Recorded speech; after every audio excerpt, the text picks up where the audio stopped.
अगर आप सीख रहे हैं पावर बीआई और सीखना चाहते हैं उसे हिंदी में, तो ये चैनल है आपके लिए। इस सीरीज के सारे वीडियो देखिए और सीखिए पावर बीआई हिंदी में। तो जल्दी से इस चैनल को सब्सक्राइब कर लीजिए। नमस्कार दोस्तों, मैं अमित आपका स्वागत करता हूं पावर बीआई हिंदी के एक और वीडियो में।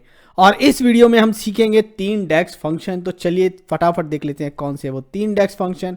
डेक्स फंक्शन है फैक्ट, ln और exp। मैं आपको एक्सप्लेन करता हूं ये तीनों फंक्शन करते क्या है। फैक्ट जो है वो एक्चुअली फैक्टोरियल देता है।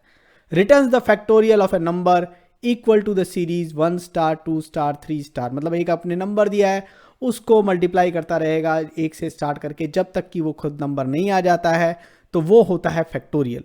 आपने बहुत बार निकाला होगा जो हमने मैथमेटिक्स सीखी थी, तो वही फैक्टोरियल अब आज हम पावर बीआई में निकालेंगे। डेक्स को यूज़ करके निकालेंगे, तो वो फैक्टोरियल है ये हमारा 0 1 2 3 4 का क्या क्या फैक्टोरियल आते हैं वो रिजल्ट्स दिए हुए हैं। एक वैल्यू आप देंगे और ये जैसे कि आपने एक वैल्यू 170 दे दी है, तो देखिए कितना बड़ा उसका फैक्टोरियल आ जाता है।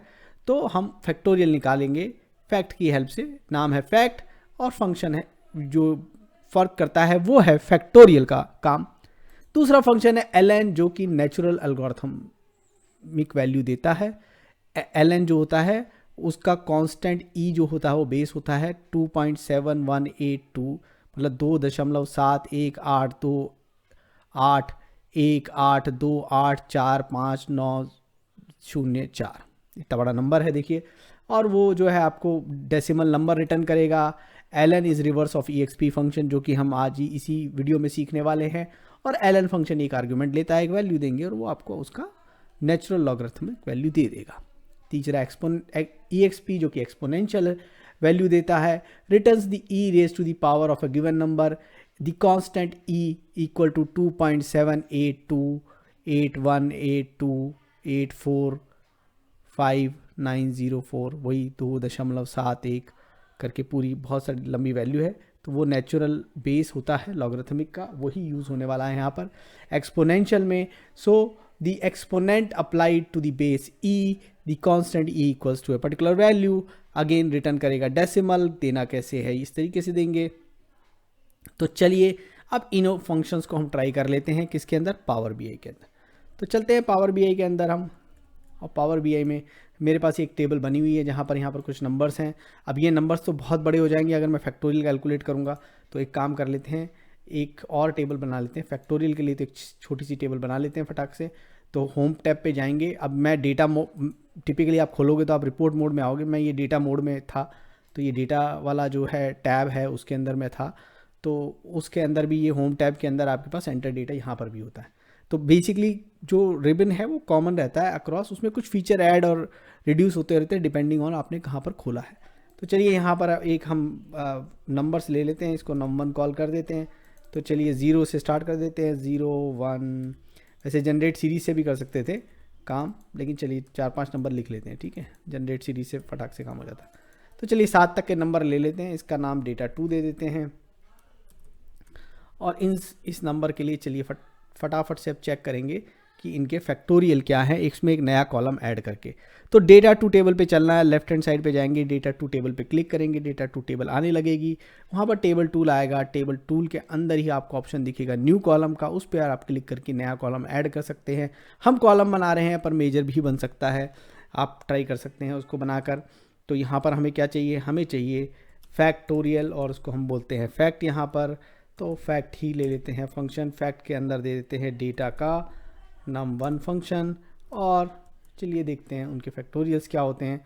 तो हमें इनके फैक्टोरियल मिल गए 1 1 multiply by 1 1 multiply by 2 1 multiply by 2 multiply by 3 6 1 multiply by 2 multiply by 3 multiply by 4। So 6 multiply by basically 4 which is 24 24 multiply by 5 is 120 120 multiply by 6 is 720 and 720 multiply by 7 which is 5040। तो इस तरीके से जो पिछले वाले number का factorial है उसमें करंट नंबर को मल्टीप्लाई कर दीजिए, तो आगे इसी नंबर का फैक्टोरियल आ जाएगा। तो इस तरीके से आपने देखा किस तरीके से फैक्ट यानी फैक्टोरियल फंक्शन काम कर रहा है। चलिए तो अब हमें काम कराना है हमारे लॉगरिथमिक फंक्शन को और एक्सपोनेंशियल फंक्शन को। तो एक्सपोनेंशियल फंक्शन को यहाँ टेस्ट कर लेते हैं। तो एक नया कॉलम ऐड करते हैं और हम जो है इस वक्त नेचुरल एक्सपोनेंशियल चेक कर रहे हैं। ई एक्स पी फंक्शन जो है हमारा और अब इस फंक्शन में हमें क्या देना है, इस फंक्शन में हमें एक कॉलम देना है जो कि हम दे देते हैं नंबर 1 और इसको दे देते हैं हम यहाँ पर। तो आप देखते हैं किस प्रकार की वैल्यू आ रही है एक्सपोनेंशियल, और आप देखेंगे बड़ी तेज़ी से एक्सपोनेंशियल वैल्यू बढ़ सकती है।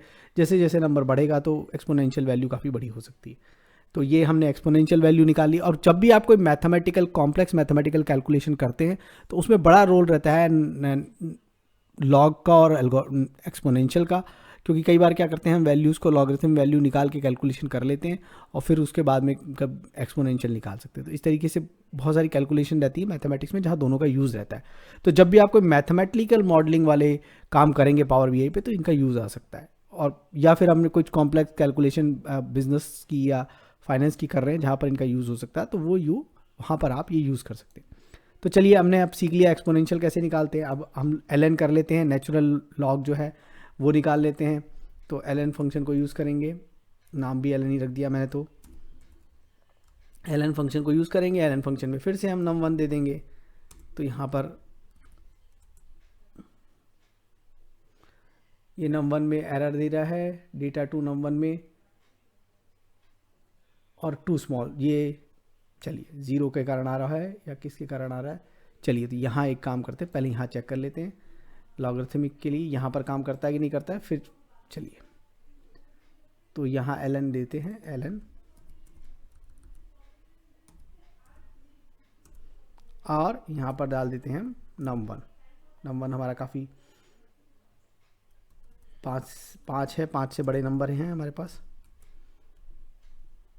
तो यहाँ पर हमारे पास वैल्यू आ गई है।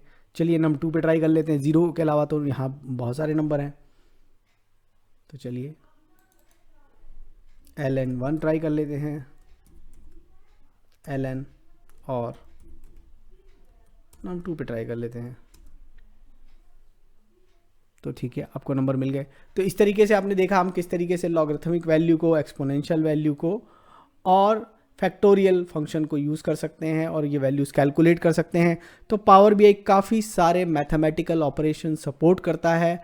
तो आप अपने मैथमेटिकल जो मॉडल्स हैं जहाँ कुछ प्रॉब्लम सॉल्विंग करनी है यूजिंग द मैथमेटिकल फंक्शंस, वो भी आप पावर बीआई के ऊपर कर सकते हैं। तो इन फंक्शंस को ट्राई करिएगा और मुझे बताइएगा और क्या दिखाएं इस सीरीज़ में। इस वीडियो को देखने के लिए धन्यवाद। Keep watching, keep asking questions in comments, subscribe to my channel and press the bell icon so that you can get notification for new videos. Thank you.